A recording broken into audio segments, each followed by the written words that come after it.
Ito, nandito tayo. Pasok tayo dito sa Pink Camel kung saan pwede tayong magkape at kung saan pwede kang kumain bago tayo pumasok dito sa may Alwadi at sa Old Town na to. Pink Camel. Ayos dito. Coffee shop. Pasukin muna natin.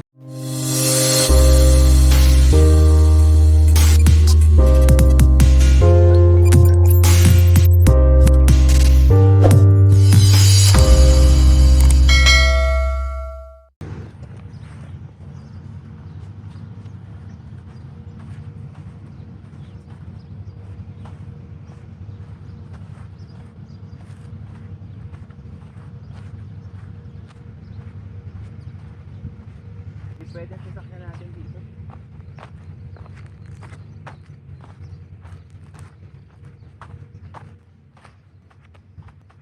Guys, nandito tayo ngayon sa part ng Old Town na ang tawag nila sa Alwadi. At kita nyo naman yung nasa likod ko, mga bricks siya na putik na siguro ito yung mga tinirahan nila nung mga panahon nun. Ikutin natin tong Alwadi na to, then check natin kung ano yung makikita natin. Sabi yung putik-putik oh. Para mga bricks na putik. Guys, makikita nyo sa likod natin. Ang gagawin nila, ipipreserve nila to para maging tourist destination pa.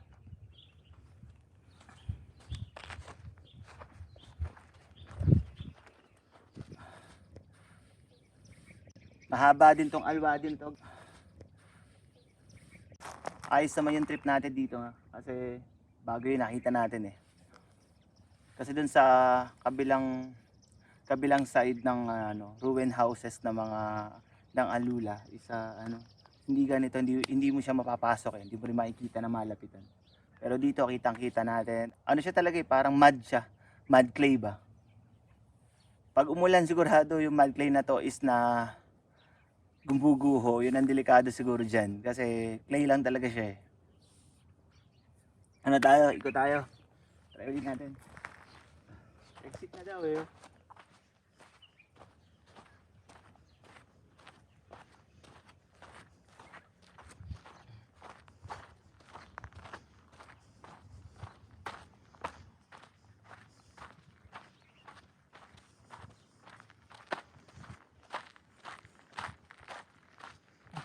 Grabe, meron pa pala din mga bahay-bahay.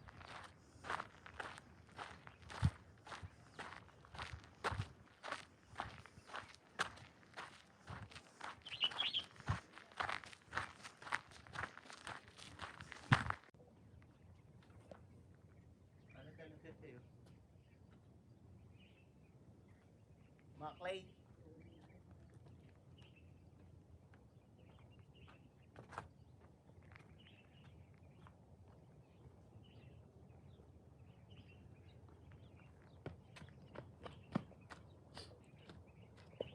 Clay bricks.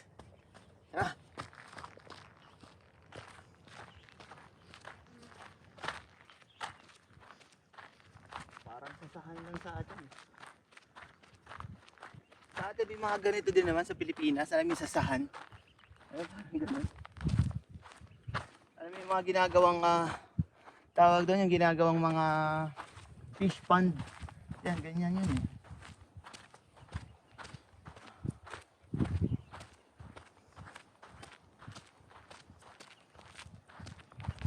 Ito, mas marami dito.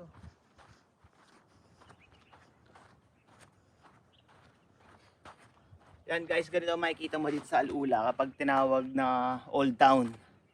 Ganito yung Old Town nila.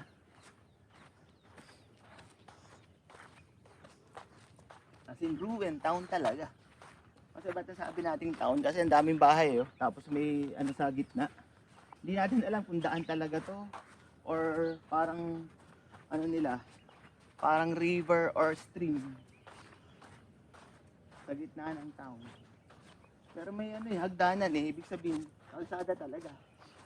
Akala ko kanina parang stream siya, pero hindi naman pala.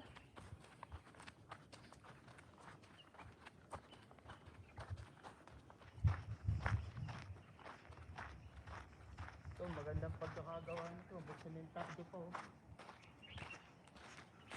bricks yung kanyang pader, pero sementado yung kanyang yung kanyang hagdanan.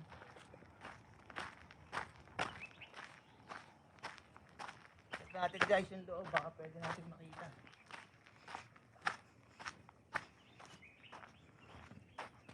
Brick siya eh.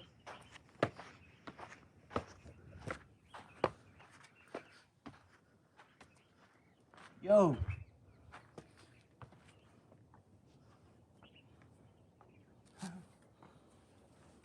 Guys, ganito yung ruin na houses nila. Ganito yung itsura. Kaya lang baka guguho pag pasok tayo dyan. Kaya ganito na lang tayo.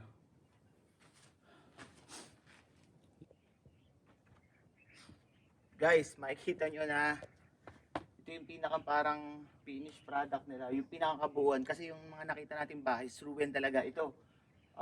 Buo pa siya. May stair, may hagdan, then may mga pintuan. Oh, galing no? Nasaksihan natin yung mga ganitong bahay dito sa Alula. Kaya napakaganda. Napaka-swerte natin. Galing oh. Guys, check nyo yun. May mga bato.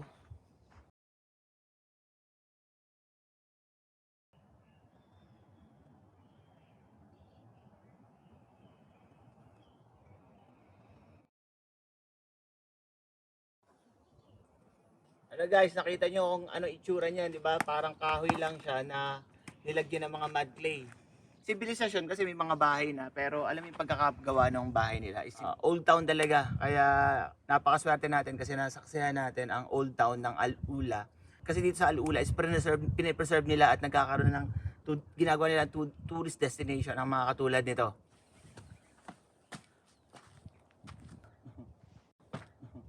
Pero mukhang hindi naman.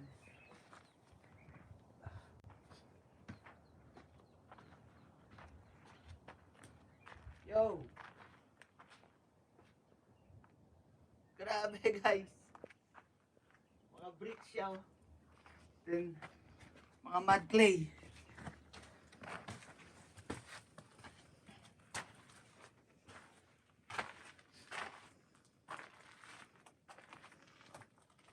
Ano guys, nakita nyo kung paano nila ginawa yung kanilang bahay na mud clay.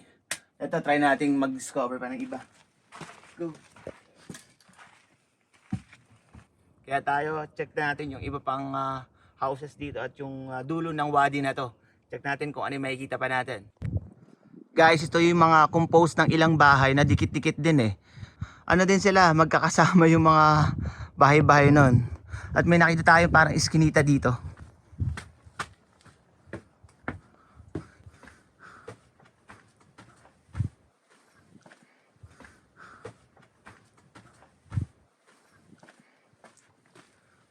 Wow!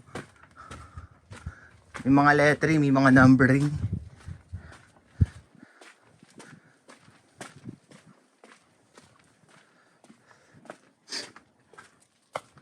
Yo!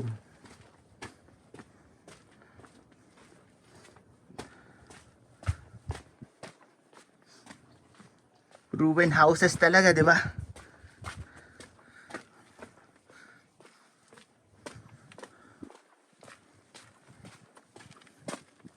Makikita niyo sa mga old houses ng wadi. Ibig sabihin ganito yung mga iskinita ng panahon nun. Dito sa left may mga bahay, dito sa right may mga bahay din. Community talaga. Guys, ganito yung makikita yung mga old houses nila. Grabe. Swerte natin kasi nakita natin yung ganitong bagay. At nasaksihan natin, napuntahan pa natin, di ba?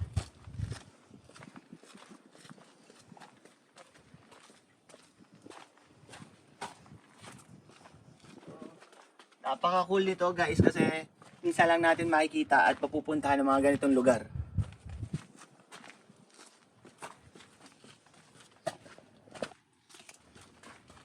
Dalhin para tayo pumasok sa isang lugar na napaka ano talaga.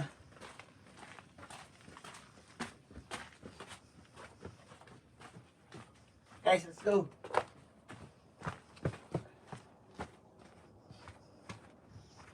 Siguro may horseback riding dito kasi may trail ng kabayo. Parang may dumadaan na mga kabayo. Check natin tong kabilang bahay na to, tong part na to.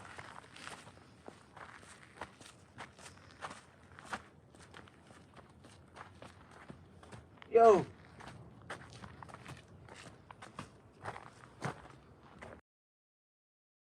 Check nyo yung lobo. Ito, na-preserve to. Kung paano nila ginawa, syempre may mga support sa taas. Ganito lang kasimple ang buhay no.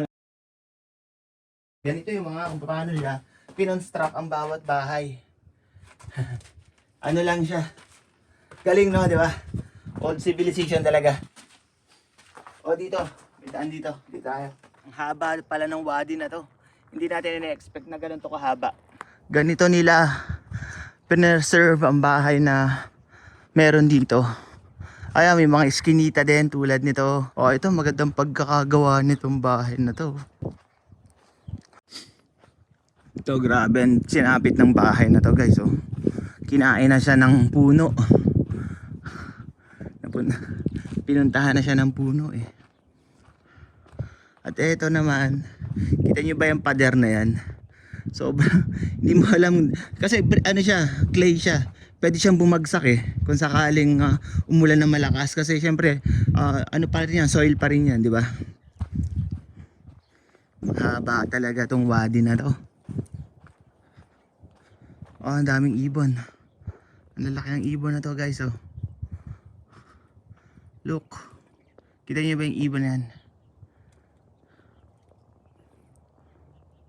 For some reason is nandyan sila. Iba yung pakiramdam dito guys, as in. Iba yung nararamdaman ko. Iba yung pakiramdam na nandito ka sa area na to, sa lugar na to. Hindi ko alam kung bakit walang tao ngayon dito. Iba yung pakiramdam niya, syempre. Hindi yung hindi siya yung araw-araw mo nakikita sa pang araw-araw mong pamumuhay. Ganon. Ito guys, may nakita tayo man na ibang ruin houses din. Ano din siya. Madami siya yung mayroon pa dun sa gilid. Guys, check natin 'tong lugar na to. Kung ano yung meron. Kasi sa lugar na to guys, is mararamdaman mo kung paano nanirahan ng mga Middle Eastern, lalo na dito sa part ng Al-Ula. Tinatawag nga nilang Old Town. Mararamdaman mo, matatakot ka din eh. Kasi walang tao.